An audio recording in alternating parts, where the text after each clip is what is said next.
Hello everyone and welcome to today's tutorial on geometry nodes in Blender 3.1, where today I'll be showing you how to make the stacked cube effect using the accumulate field node, which was added in Blender 3.1. So without further ado, let's get started. First of all, let's clear the scene and add in a new plane. This will be our geometry nodes object, and one cube. This will be the cube that we instance for the effect. So for this cube, let's just add in a bevel modifier real quick, just to make it look a little bit prettier for the effect. Okay, now that we have that, let's go and add in a geometry node to this plane.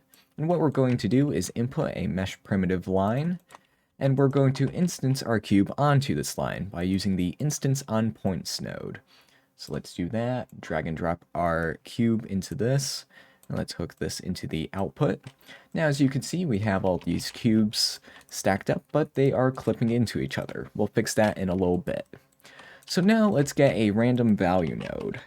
And this we will use for the random scale of these cubes. And now what we're going to do is use the accumulate field node to stack these cubes properly. Because as we can see, some of the cubes have gaps, and some of them are clipping into each other, which isn't what we want. So let's go and add in a set position node to the mesh line right here, and then add in the accumulate field node. So what this node does is when you give it an input, it'll kind of remember what that value was for the previous index or vertice in a line or in a mesh. So if the first value is 1 and the second value is 1, when you put it through here, the first value will be 1 and the second value will be 2, and it'll keep adding as it goes along the line. So if we add the leading value and the trailing value together, and then we use a combine XYZ node, combine, there we go, and hook this into the position input so that we can overwrite the already existing position of this line. As we can see, it is now working. All these are stacked properly, and yeah. So I should explain how the accumulate field node works a little bit more. So leading will add up the values going from the first index all the way to like 1, 2, 3, 4, 5. The trailing will do the reverse, take it from the last index and then go all the way back. So when you add those two together, it gives you the kind of memory of what's around the cube, so that then you could get the reference from before and after the one that you're currently looking at.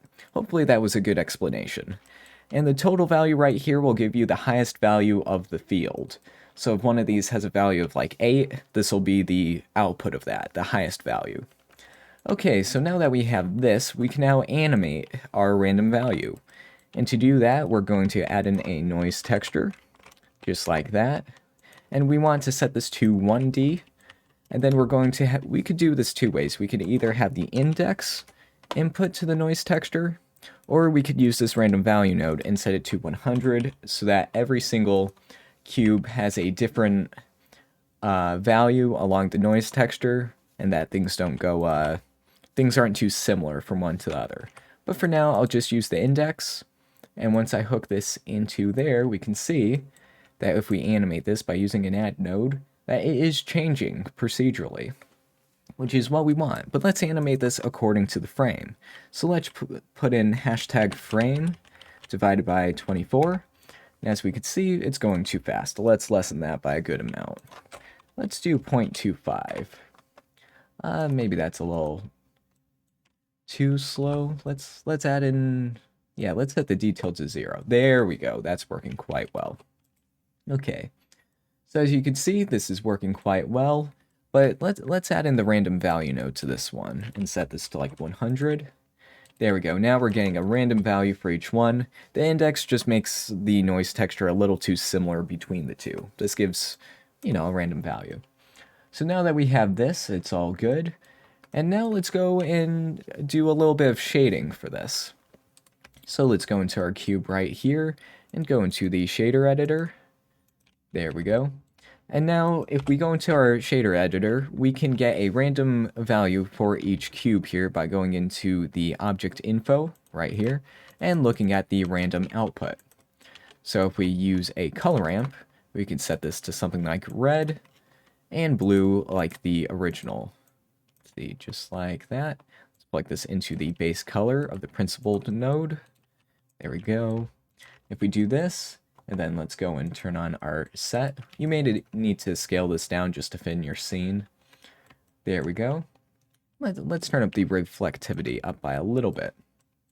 And there we go, that's pretty good for this. But what if you want to copy this effect and get a different randomized phase of the animation? Well, to do that, it's pretty simple. Just go into the geometry node editor, go over here, and plug in a new value into the seed right here. This makes it so that we could get a different value for each object that we put out there. There we go. So if we copy this a few times, bring it over, do all that, we now get a random value for each object that we put in. And we could choose which one it is as well.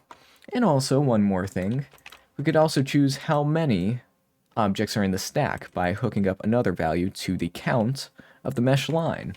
So let's say this one, we want only two cubes, and they're just doing their thing. With this one, let's set it to like 50, just to show how crazy this can get.